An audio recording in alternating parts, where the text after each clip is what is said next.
ഒരു വ്യക്തിയുടെ മേൽ ദൈവം അത്ഭുതം ചെയ്യണമെന്ന് വെച്ചു കഴിഞ്ഞാൽ ആ വ്യക്തി എത്ര വലിയ ഹാർഡസ്റ്റ് ആകുന്ന അനുഭവങ്ങളിൽ കൂടെയാണ് കടന്നു പോകുന്നതെങ്കിലും, ഒരു മനുഷ്യനും വിടുവിക്കുവാൻ പറ്റാത്ത രീതിയിലുള്ള ഞെരുക്കങ്ങളിൽ കൂടി കടന്നു പോകുന്ന വ്യക്തിയാണെങ്കിലും എൻ്റെ യേശുവിന് അവിടെ ഇറങ്ങി വന്ന് അത്ഭുതം ചെയ്യാൻ പറ്റുമെന്ന് ചിലരോട് ദൈവത്തിൻ്റെ ആത്മാവ് ഇന്ന് എന്നിലൂടെ സംസാരിക്കുകയാണ്. ഈ ഒരു സീസണിൽ ദൈവം നേരിട്ടിറങ്ങി വന്ന് നിങ്ങളുടെ ജീവിതത്തിൽ അത്ഭുതങ്ങൾ കാണുന്നത് നിങ്ങളുടെ കണ്ണുകൾ കൊണ്ട് കാണുവാൻ വേണ്ടി പോകുകയാണ്. ഇന്ന് നിങ്ങൾ വിശ്വസിക്കുന്നുവെങ്കിൽ എന്നോടൊപ്പം ചേർന്നുകൊണ്ട് ഒരു ആമേൻ പറഞ്ഞോ.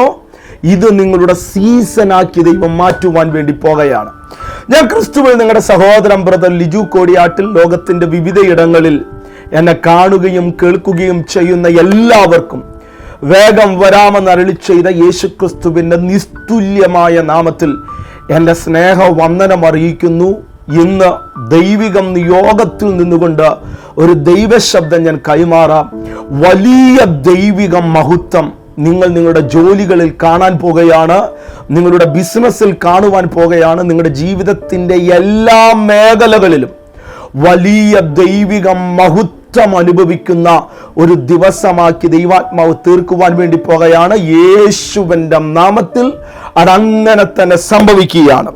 ഒരു ശക്തമേറിയ ദൈവവചന ചിന്ത നിങ്ങളുമായിട്ട് പങ്കുവയ്ക്കുവാൻ ഞാൻ ആഗ്രഹിക്കുകയാണ്. ഇന്ന് രാവിലെ മൊത്തം പ്രാർത്ഥനയിലായിരുന്നപ്പോൾ ദൈവത്തിൻ്റെ ആത്മാവ് യോഹന്നാന്റെ സുവിശേഷം 11-ാം അധ്യായത്തിൽ നിന്ന് നിങ്ങളോട് സംസാരിക്കണമെന്ന് എന്നെ പ്രേരിപ്പിക്കുവാനിടയായി തീർന്നു. അതനുസരിച്ച് ഞാനിങ്ങനെ വായിച്ചു കൊണ്ടിരിക്കുമ്പോൾ പല കാര്യങ്ങൾ ദൈവത്തിൻ്റെ ആത്മാവ് വചനത്തിൽ നിന്ന് എന്നോട് ഇടപെടുവാനിടയായി തീർന്നു. അതിൽ നിന്ന് ചില കാര്യങ്ങളിൽ ഓർപ്പിച്ചുകൊണ്ട് നിങ്ങൾക്ക് വേണ്ടി പ്രാർത്ഥിക്കുവാനാണ് ഞാൻ ആഗ്രഹിക്കുന്നത്. ചിലരോട് ദൈവത്തിൻ്റെ ആത്മാവ് പറയുന്നത് നിരാശപ്പെടരുത്. ചിലരോട് ദൈവത്തിൻ്റെ ആത്മാവ് പറയുന്നത് വേദനപ്പെടരുത്. എല്ലാറ്റിൻ്റെയും അവസാനത്തിലല്ല നീ ആയിരിക്കുന്നത്. പലതിൻ്റെയും തുടക്കം നീ കാണുവാൻ വേണ്ടി പോകുന്നതേയുള്ളൂ. നീ ആയിരിക്കുന്ന സിറ്റുവേഷൻ ഉണ്ടല്ലോ, അത് നിന്നെ ഒരുപാട് ഞെരുക്കുന്നുണ്ട് എന്ന് എനിക്കറിയാം. എന്നാൽ ആ ഞെരുക്കുന്ന വിഷയത്തിന്റെ നടുവിൽ നീ ഈ ദിവസങ്ങളിൽ ശക്തമായി ദൈവിക നിയോഗത്തോടുകൂടി നടന്നു നീങ്ങുവാൻ വേണ്ടി പോകുകയാണ്. നമ്മൾക്കറിയാം, നസറായ യേശുക്രിസ്തു തന്റെ ശിഷ്യന്മാരുമായി കടലിലൂടെ സഞ്ചരിക്കുമ്പോൾ അവിടെ കാണുവാൻ കഴിയുന്ന ആർത്തിരമ്പുന്ന തിരമാലയുണ്ടായിരുന്നു. ഇപ്പോൾ തന്നെ എല്ലാം തീർന്നു പോകുമെന്ന് പറഞ്ഞുകൊണ്ട് ആ തിരമാല ആഞ്ഞടിക്കുമ്പോൾ എൻ്റെ യേശുവിൻ്റെ ഒറ്റ വാക്ക് ആർത്തിരമ്പുന്ന തിരമാലകളെ ശാന്തമാക്കുവാനിടയായി തീർന്നു. അങ്ങനെയെങ്കിൽ ചിലരോട് ഞാൻ ഇന്ന് പ്രവചിച്ച് ഒരു ദൂത് കൈമാറുകയാണ്. നിന്നെ കൊല്ലുവാൻ വേണ്ടി കടന്നു വന്നത്, നിന്നെ തീർക്കുവാൻ വേണ്ടി കടന്നു വന്ന ആ വിഷയം നിന്റെ മുൻപിൽ എന്നേക്കുമായി ശാന്തമാകുന്ന ഒരു കാഴ്ച ഞാൻ ആത്മാവിൽ കാണുന്നു. അതിനെ ഞാൻ യേശുവിന്റെ നാമത്തിൽ ദൈവിക നിയോഗത്തിൽ നിന്നുകൊണ്ട് നിങ്ങളിലേക്ക് റിലീസ് ചെയ്യുകയാണ്. അതിനെ സ്വീകരിച്ച ആത്മാവിൽ നിങ്ങൾ ഈ സീസണിൽ ദൈവം ചെയ്യുന്നത് കാണുവാൻ വേണ്ടി പോകുകയാണ്. ദൈവത്തിന്റെ പ്രവൃത്തി നിങ്ങൾ അനുഭവിക്കുവാൻ വേണ്ടി പോകുകയാണ്. ദൈവത്തിന്റെ കരം നിങ്ങൾ കാണുവാൻ വേണ്ടി പോകുകയാണ്. ഒന്നും വൈകിയിട്ടില്ല എന്ന് ചിലരോട് ദൈവത്തിന്റെ ആത്മാവ് സംസാരിക്കുകയാണ്. വലിയ ദൈവമഹത്വം, ആ വേർഡ് പർട്ടിക്കുലർലി ഇന്ന് പകൽക്കാലം എന്നോട് ദൈവം സംസാരിച്ച വേർഡാണ്. വലിയ ദൈവമഹത്വം നിങ്ങൾ കാണുവാൻ വേണ്ടി പോകുകയാണ്. ഒരു വാക്യം വായിക്കുവാൻ ആഗ്രഹിക്കുന്നു. യോഹന്നാന്റെ സുവിശേഷം 11-ാം അധ്യായത്തിലേക്ക് നമ്മൾക്ക് കടന്നു വരാം. അതിന്റെ 4-ാം വാക്യം ഇപ്രകാരം പറവാനിടയായി തീർന്നു. യേശു അത് കേട്ടിട്ട്, ഈ ദിനം മരണത്തിനായിട്ടല്ല, ദൈവപുത്രൻ മഹത്വം എടുക്കേണ്ടതിന് ദൈവത്തിന്റെ മഹത്വത്തിനായിട്ട് എത്രേ എന്ന് പറഞ്ഞു. ഇവിടുത്തെ സാഹചര്യം എന്ന് പറയുന്നത്, യേശു സ്നേഹിച്ച 2 സഹോദരിമാരും ഒരു സഹോദരനും ഉണ്ടായിരുന്നു. യേശു ക്രിസ്തു ബഥാനിയ എന്ന ദേശത്തിലേക്ക് കടന്നുപോയാൽ അവരുടെ ഭവനത്തിലേക്ക് പോകാതെ ആ ദേശത്തിൽ നിന്ന് എന്റെ യേശു പോകുകയില്ല. ചില ഭവനങ്ങൾ അത് ദൈവത്തിന് പ്രയോജനപ്പെടേണ്ട ഭവനങ്ങളാണ്. ചിലരോട് പറയുകയാണ്, കഴിഞ്ഞ നാളുകളിൽ ദൈവത്തിന് പ്രയോജനപ്പെടേണ്ടതിന് വേണ്ടി നിന്റെ ഭവനത്തെ നീ വിട്ടുകൊടുത്തിട്ടുണ്ടെങ്കിൽ, നിന്റെ സമ്പത്തിനെ നീ വിട്ടുകൊടുത്തിട്ടുണ്ടെങ്കിൽ, നിന്റെ ആരോഗ്യത്തെ നീ വിട്ടുകൊടുത്തിട്ടുണ്ടെങ്കിൽ, നിന്റെ ഭവനത്തിന്റെ മേൽ വലിയ ദൈവമഹത്വം ഇറങ്ങും. ഇന്ന് പലരും എന്നോട് പറയുന്നതും ഇത് തന്നെയാണ്. ബ്രദറെ, കഴിഞ്ഞ നാളുകളിൽ എൻ്റെ ഭവനം ദൈവവേലയ്ക്ക്, ദൈവത്തിന് ഒരനുഗ്രഹമായിരുന്നു. ഞാൻ വളരെയധികം ദൈവത്തിന് വേണ്ടി കൊടുത്ത വ്യക്തിയാണ്.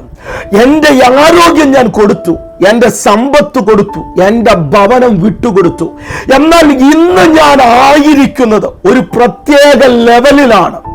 ആർക്കും എന്നെ വിടിവിക്കുവാൻ കഴിയാത്ത രീതിയിൽ ഞാൻ ഞെരുക്കം അനുഭവിക്കുന്ന വ്യക്തിയാണ്. ഇങ്ങനെ പറയുന്ന ചിലർ എന്നെ കേൾക്കുന്നുണ്ട്. അവരോട് ദൈവത്തിന്റെ ആത്മാവ് പറയുകയാണ്, ഈ സീസണിൽ ദൈവ മഹത്വം എന്താണെന്ന് നിന്റെ ഭവനത്തിൽ നീ കാണുവാൻ വേണ്ടി പോകുകയാണ്. ശക്തമേറിയ ദൈവിക നിയോഗത്തോടു കൂടിയാണ് ഞാനിത് പറയുന്നത്. നിന്റെ മേൽ, നിന്റെ കുടുംബത്തിന്റെ മേൽ, നിന്റെ മക്കളുടെ മേൽ ഈ സീസണിൽ ദൈവ മഹത്വം ഇറങ്ങുന്നതും അത്ഭുതകരമായി നിന്നെ വിടുവിക്കുന്നതും നീ കാണുവാൻ വേണ്ടി പോകുകയാണ്. ഞാനിത് പറയുമ്പോൾ ഒറ്റ വ്യക്തിക്കു വേണ്ടി ഒരു രാജാവിന്റെ ഉറക്കം കെടുത്തി. മൊർദെഖായി എന്ന വ്യക്തി ജീവിതത്തിന്റെ അവസാനം കണ്ടു നിൽക്കുമ്പോൾ അത്ഭുതകരമായി അവനെ ഏറ്റവും ഉന്നതമായ രീതിയിൽ മാനിച്ച ദൈവമാണ് എൻ്റെ ദൈവം. അങ്ങനെയെങ്കിൽ കഴിഞ്ഞ നാളുകളിൽ നീ ദൈവത്തിനു വേണ്ടി നിന്നുവെങ്കിൽ, ദൈവത്തിനു വേണ്ടി കൊടുത്തുവെങ്കിൽ, നിന്റെ ആരോഗ്യവും നിന്റെ ബലവും നിന്റെ സമ്പത്തും നിന്റെ കുടുംബവും ദൈവത്തിനു വേണ്ടി കൊടുത്തുവെങ്കിൽ, ഇന്ന് ദൈവാത്മ നിയോഗത്തിൽ നിന്നുകൊണ്ടൊരു ദൂത് ഞാൻ കൈമാറാം. നിന്നെ അവൻ മറന്നു കളകയില്ല, നിന്നെ അവൻ ത്യജിച്ചു കളകയില്ല, നിന്നെ അവൻ വേണ്ടാതെ വയ്ക്കുകയില്ല. ഈ സീസണിൽ വലിയ ദൈവിക മഹത്വം നിനക്കു വേണ്ടി അവൻ ഇറക്കുവാനിടയായിത്തീരും. വിശ്വസിച്ചുകൊണ്ട് ഭവനത്തിൽ ഇരുന്നു കൊണ്ട് ഈ ദൂതിനെ നിങ്ങൾ സ്വീകരിച്ചോ, വലിയ മാറ്റം നിങ്ങൾ കാണുവാൻ വേണ്ടി പോകുകയാണ്. ഇവിടെ യേശു സ്നേഹിച്ച ഭവനമായിരുന്നു. എന്നാൽ ഒരു പ്രത്യേക സാഹചര്യം ആ ഭവനത്തിന്മേൽ ഉണ്ടായപ്പോൾ യേശു ഒന്നും മിണ്ടിയില്ല. യേശു ആ ഭവനത്തിലേക്ക് കടന്നു വരുന്നില്ല. യേശു അവരെ കൈക്കൊള്ളുന്നില്ല. യേശു ഈ ഭവനത്തിലെ ഏകനായുള്ള ഒരു സഹോദരൻ രോഗമാണെന്ന് പറഞ്ഞപ്പോൾ ഒന്നും മിണ്ടാതെ ഒറ്റ പോക്ക് പോയി. പലരുടെയും പരാതിയും പരിഭവവും ഇതൊക്കെ തന്നെയല്ലേ? എന്തുകൊണ്ട് യേശു എൻ്റെ ജീവിതത്തിൽ ഞാൻ ഇന്ന വിഷയത്തിന്റെ നടുവിലായിരിക്കുമ്പോൾ മറുപടി തരുന്നില്ല? എൻ്റെ മക്കളോടനുബന്ധിച്ച് പ്രവർത്തിക്കുന്നില്ല, എൻ്റെ ഭർത്താവിനോടനുബന്ധിച്ച് പ്രവർത്തിക്കുന്നില്ല, എൻ്റെ കടത്തോടനുബന്ധിച്ച് പ്രവർത്തിക്കുന്നില്ല. എന്തുകൊണ്ട് ദൈവം നിശബ്ദനായിരിക്കുന്നു? ഇന്ന രീതിയിൽ ഇങ്ങനെ ചോദിക്കുന്ന ചിലരോട് ദൈവത്തിന്റെ ആത്മാവ് പറയുന്നു, ആ കടന്നു പോകുന്ന സാഹചര്യം നിന്റെ അവസാനമല്ല, വലിയ ദൈവമഹത്വം നിന്റെ ഭവനത്തിൽ ചെയ്തെടുക്കേണ്ടതിന് വേണ്ടിയിട്ടാണ് ആ സാഹചര്യത്തിൽ എൻ്റെ യേശു നിന്നോട് ഒന്നും മിണ്ടാതിരിക്കുന്നത്. ഇത് ഞാൻ പറഞ്ഞുകൊണ്ടിരിക്കുമ്പോൾ ആത്മ കണ്ണിൽ ഞാനൊരു കാഴ്ച കാണുന്നത്, പല കുടുംബങ്ങളിലേക്കും പല വ്യക്തികളിലേക്കും നിങ്ങൾ ഒരിക്കലും പ്രതീക്ഷിക്കാത്ത രീതിയിൽ വലിയ സർപ്രൈസോടുകൂടി ദൈവമഹത്വം പെട്ടെന്ന് നിങ്ങൾക്ക് വേണ്ടി വെളിപ്പെടുന്നതും, ആ സാഹചര്യത്തിൽ നിന്ന് നിങ്ങളെ അത്ഭുതകരമായി പുറത്തെടുക്കുന്നതുമായ ഒരു കാഴ്ചയാണ് ഞാൻ കാണുന്നത്. അത് നിങ്ങളുടെ ജീവിതത്തിൽ ഇന്ന് തൊട്ട് തുടങ്ങുകയാണ്. വിശ്വസിച്ചുകൊണ്ട് പ്രാർത്ഥിച്ചുകൊണ്ട് ഈ ദൂതിന് നിങ്ങൾ ഒരു ആമേൻ പറഞ്ഞോ, അത് നിങ്ങൾ കാണുവാൻ വേണ്ടി പോകുകയാണ്. ഇവിടെ യേശു ക്രിസ്തു ലാസർ മരിക്കത്തക്ക രീതിയിൽ രോഗമാണെന്ന് അറിഞ്ഞു.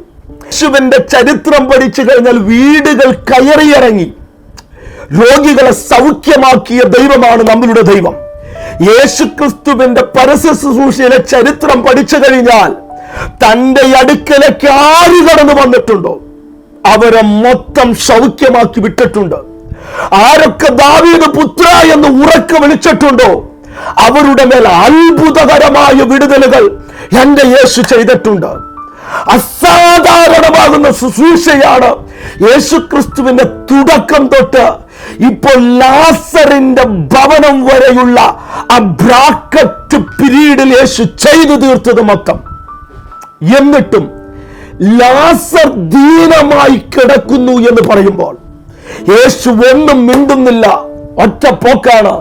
നിർജ്ജന പ്രദേശത്ത് ചെന്നു ശിഷ്യന്മാരോടുകൂടെ ചില ദിവസങ്ങൾ താമസിക്കുവാനിടയായി.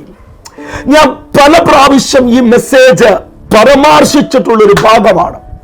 യേശു ഒരു മേഖലയിൽ നിശബ്ദനായി നിൽക്കുകയാണെന്ന് നിങ്ങൾക്ക് തോന്നിയാൽ കമോൺ, അതിന്റെ പുറകിൽ എവിടെയൊക്കെ ബൈബിൾ ചരിത്രത്തിൽ നമ്മൾക്ക് കാണാൻ പറ്റുന്നു അവിടെ മൊത്തം വലിയ ദൈവപ്രവൃത്തി വെളിപ്പെട്ടിട്ടുണ്ട്. ഇത് ഞാൻ പറഞ്ഞുകൊണ്ടിരിക്കുമ്പോൾ നിങ്ങളുടെ നിശബ്ദമായ അനുഭവത്തിന്മേൽ ഇന്നു തന്നെ ഒരു വലിയ ദൈവമഹത്വം നിങ്ങൾക്ക് വേണ്ടി ഇറങ്ങി വരികയാണ്. ഈ ദൂതിനെ അതുപോലെ തന്നെ നിങ്ങൾ ഏറ്റെടുത്തോ, നിങ്ങൾ കാണുവാൻ വേണ്ടി പോകുകയാണ്. യേശുവിനെ ഇവിടെ പ്രധാനമായിട്ട് ഡീല് ചെയ്യേണ്ട രണ്ട് വിഷയമുണ്ട്. ഒന്ന് ശിഷ്യന്മാരാണ്, രണ്ട് അവരുടെ ഇടയിൽ ഉണ്ടായിരുന്ന ഒരു പാരമ്പര്യമാണ്. ഇത് രണ്ടും പറഞ്ഞുകൊണ്ട് ഞാൻ നിങ്ങൾക്ക് വേണ്ടി പ്രാർത്ഥിക്കുവാൻ ആഗ്രഹിക്കുകയാണ്. യേശുക്രിസ്തു ഇവിടെ പറയാനിടയായിട്ടൊന്ന് നിങ്ങൾ നിമിത്തം ഞാൻ ആ ഭവനത്തിലേക്ക് ഇപ്പോൾ പോകുന്നില്ല. കാരണം ശിഷ്യന്മാർ യേശുക്രിസ്തുവിന്റെ കൂടെ നടക്കാൻ തുടങ്ങിയിട്ട് ഏകദേശം 3-3.5 വർഷമായി. അവർ ഇതുവരെ കാണാത്ത രീതിയിലുള്ള ഒരു വലിയ ദൈവപ്രവൃത്തി ദൈവം പ്രിപ്പയർ ചെയ്തുകൊണ്ടിരിക്കുകയാണ്. കാരണം അവർ പലപ്പോഴും യേശുക്രിസ്തുവിന്റെ ശുശ്രൂഷകൾ മരിച്ചവർ ഉയർത്തെഴുന്നേൽക്കുന്നത് കണ്ടിട്ടുണ്ട്, രോഗികൾ സൗഖ്യമാകുന്നത് കണ്ടിട്ടുണ്ട്, ചന്ദ്രരോഗം പിടിച്ച് ഒരു ഹോസ്പിറ്റലുകൾക്കും ക്യൂർ ചെയ്യാൻ പറ്റാത്ത രോഗത്തെ യേശുക്രിസ്തു ഹാൻഡിൽ ചെയ്യുന്നവർ കണ്ടിട്ടുണ്ട്. എന്നാൽ ഇതുവരെ മരിച്ചിട്ട് നാറ്റം വച്ച ഒരു കേസിൽ ചെന്നുകൊണ്ട് എന്റെ ദൈവം കൈവയ്ക്കുന്നതും കല്ലറയിൽ നിന്നും ഒരു വ്യക്തിയെ പുറത്തു കൊണ്ടുവരുന്നതും അത്രയ്ക്ക് വലിയ ദൈവപ്രവൃത്തി ഇതുവരെ അവർ കണ്ടിട്ടില്ല. ഇന്ന് നിങ്ങൾ പറയുന്നത് പാസ്റ്ററെ എന്റെ ലൈഫ് നാറ്റം വച്ചതിന് തുല്യമാണ്, ഇനി ഒന്നും നടക്കയില്ലെന്നേ. നിന്നോട് ദൈവത്തിന്റെ ആത്മാവ് പറയുകയാണ്, ഇല്ല, അവിടെ തന്നെ ദൈവത്തിന് പ്രവർത്തിക്കാൻ പറ്റും. നാറ്റം വച്ചതിനെയും യേശുവിനെ പുറത്തു കൊണ്ടുവന്ന് അത്ഭുതകരമായ ഒരു സാക്ഷിയാക്കാൻ പറ്റും. ഇന്ന് നാറ്റം വച്ചു എന്ന് പറയുന്ന ചില അനുഭവങ്ങളിലേക്ക് ദൈവശക്തിയെ ഞാൻ ആത്മനിയോഗത്തിൽ നിന്നുകൊണ്ട് റിലീസ് ചെയ്യുകയാണ്. നിങ്ങൾ ദൈവ മഹത്വം ഇന്നു തൊട്ട് കാണുവാൻ വേണ്ടി പോകുകയാണ്. പ്രാർത്ഥിച്ചോ, ഇത് നിന്റെ സീസണാണ്. എന്നാ നാറ്റം വെച്ചതാണെങ്കിലും അവിടെ ഉയർപ്പ് നടന്നേ പറ്റുകയുള്ളൂ. കടം നാറ്റം വെച്ചതാണ്, ആരോഗ്യം നാറ്റം വെച്ചതാണ്, നിന്റെ ബിസിനസ് നാറ്റം വെച്ചതാണ്, ഇനി ഒന്നും നടക്കാൻ സാധ്യതയില്ല. എന്നാൽ അതിന്റെ മേൽ യേശുവിന്റെ നാമത്തിൽ ഉയർപ്പിനെ ഞങ്ങൾ ഡിക്ലെയർ ചെയ്യുകയാണ്. അത് സംഭവിച്ചിരിക്കും. ഈ സീസണിൽ നിങ്ങൾ കണ്ടിരിക്കും. അത് പ്രാർത്ഥനയോടുകൂടി സ്വീകരിച്ചോ. ഈ സീസണിൽ നിങ്ങൾ അത് കാണാൻ വേണ്ടി പോകുകയാണ്. ഞാനിത് പറഞ്ഞുകൊണ്ടിരിക്കുമ്പോൾ എല്ലാ ശനിയാഴ്ചയും 9 തൊട്ട് 10 മണി വരെ സൂമിൽ ഞാൻ നിങ്ങളെ ലൈവായി ശുശ്രൂഷിക്കുന്നുണ്ട്. നിങ്ങളുടെ ജീവിതത്തിൽ വലിയ മാറ്റങ്ങൾ കടന്നു വരുവാൻ പറ്റുന്ന ശക്തമേറിയ പ്രവചന ശബ്ദങ്ങൾ ഞാൻ ആ ശുശ്രൂഷയിൽ കൈമാറുന്നുണ്ട്. നിങ്ങൾക്ക് സൂം മീറ്റിംഗിൽ പങ്കുചേരാൻ ആഗ്രഹമുണ്ടെങ്കിൽ എന്റെ വാട്സ്ആപ്പ് നമ്പറാണ് സ്ക്രീനിൽ കാണുന്നത്. അതിൽ നിങ്ങളുടെ പേരും സ്ഥലവും സൂം മീറ്റിംഗിൽ പങ്കുചേരുവാൻ ആഗ്രഹമുണ്ടെന്നുള്ളൊരു മെസ്സേജ് അയച്ചു കഴിഞ്ഞാൽ ഞാൻ നിങ്ങൾക്ക് എന്റെ ലിങ്ക് അയച്ചു തരുന്നതായിരിക്കും. രണ്ടാമതായി യേശുക്രിസ്തു പ്രധാനമായി ഇവിടെ ഡീൽ ചെയ്യുന്ന സദൂക്യ മതം വിശ്വസിക്കുന്ന ഇപ്രകാരമാണ്: ഒരു വ്യക്തി മരിച്ചു കഴിഞ്ഞാൽ 3 ദിവസം ആത്മാവ് കല്ലറയിൽ ഉണ്ടാകുമെന്നുള്ളതാണ്. എന്നാൽ യേശു ക്രിസ്തു ഇവിടെ കടന്നു വരുന്ന 4-ാമത്തെ ദിവസമാണ്. അവരുടെ ഇടയിൽ ഉണ്ടായിരുന്ന ഒരു പഠിപ്പീരായിരുന്നു. 4-ാമത്തെ ദിവസം കടന്നു വന്നിട്ട് ഒരു വ്യക്തിക്കും പ്രവർത്തിക്കാൻ പറ്റുകയില്ലെന്ന് പറയുന്ന മേഖല.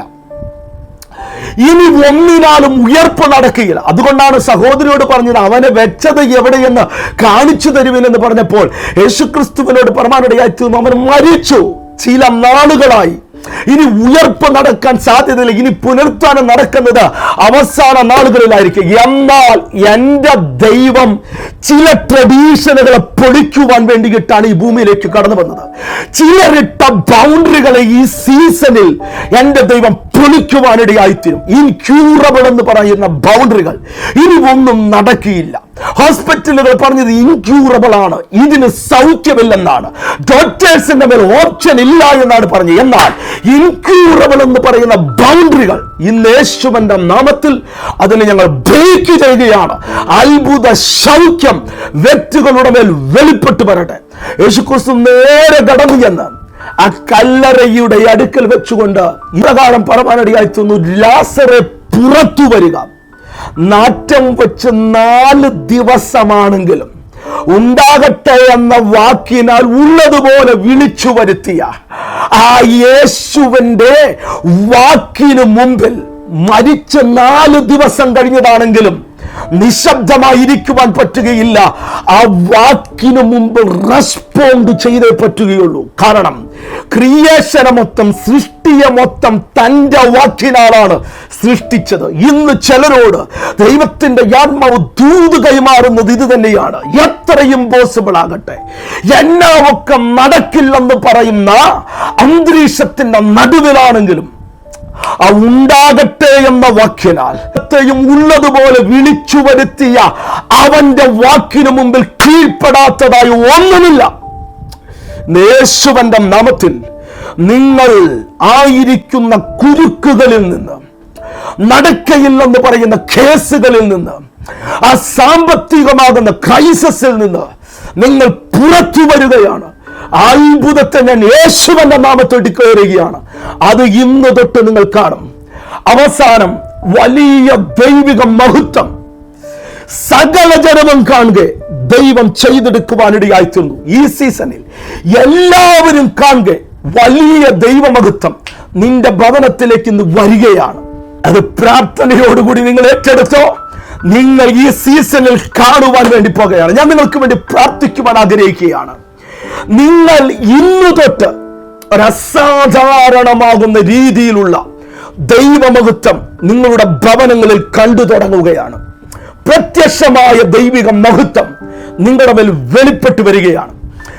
ഞാനിത് പറഞ്ഞുകൊണ്ടിരിക്കുന്നത് നമ്മുടെ ആത്മീയ കൂട്ടായ്മകൾ പാലക്കാട് വെച്ച് എല്ലാ ഞായറാഴ്ചകളിലും 10:30 തൊട്ട് 1 മണി വരെയുള്ള സമയത്ത് പാലക്കാട് KSRTC ബസ് സ്റ്റാൻഡിന്റെ നേരെ എതിർവശമുള്ള സിറ്റി മിനാർ എന്നറിയപ്പെടുന്ന ഹോട്ടലിന്റെ കോൺഫറൻസ് ഹാളിൽ വെച്ച് നടത്തപ്പെടുന്നുണ്ട്. ആ മീറ്റിംഗിലേക്ക് നിങ്ങളെ സ്വാഗതം ചെയ്യുന്നു. നിങ്ങളുടെ ജീവിതത്തിൽ മറക്കുവാൻ പറ്റാത്തൊരു ദിവസമാക്കി യേശു അതിനെ തീർക്കുവാനിടയായിത്തീരും. ഞാൻ നിങ്ങൾക്ക് വേണ്ടി പ്രാർത്ഥിക്കുകയാണ്. കർത്താവേ, ഈ ജനം കടന്നു പോകുന്നത് സകലതും തീർന്നു, നാറ്റം വച്ചു എന്ന് പറയുന്ന അനുഭവത്തിലാണ്. എന്നാൽ ദൈവ മഹത്വം ഇന്നു തൊട്ട് അവരുടെ ഭവനത്തിന്റെ മേൽ ചലിക്കട്ടെ. അവരിട്ടിരിക്കുന്ന ബൗണ്ടറികളെ ഞാൻ ബ്രേക്ക് ചെയ്യുകയാണ്. വ്യക്തികൾ ഇട്ടിരിക്കുന്ന ബൗണ്ടറികളെ ഞാൻ ബ്രേക്ക് ചെയ്ത് പ്രാർത്ഥിക്കുകയാണ്. വലിയ ദൈവമഹത്വം അസാധ്യത്തിന്റെ നടുവിൽ ഇന്ന് തൊട്ട് ചലിച്ചതിനായി ദൈവത്തിന് നന്ദി പറയുന്നു. പ്രാർത്ഥന കേട്ടനായി സ്തോത്രം ചെയ്യുന്നു. യേശുവിൻ നാമത്തിൽ തന്നെ ആമേൻ. നിങ്ങൾക്ക് നിങ്ങളുടെ പ്രാർത്ഥന വിഷയമുണ്ടെങ്കിൽ എൻ്റെ ഫോൺ നമ്പറാണ് സ്ക്രീനിൽ കാണുന്നതിൽ വിളിച്ചു കഴിഞ്ഞാൽ ഞാൻ നിങ്ങൾക്ക് വേണ്ടി പ്രാർത്ഥിക്കുന്നതായിരിക്കും. ഓർക്കുക, നാറ്റം വച്ചതിനെ ദൈവം ഈ ദിവസങ്ങളിൽ ഉയർപ്പിക്കും. അത് നിങ്ങളുടെ ജീവിതത്തിൽ കാണുവാൻ വേണ്ടി പോകുകയാണ്. വേറൊരു മെസ്സേജുമായി കാണാം. God bless you all.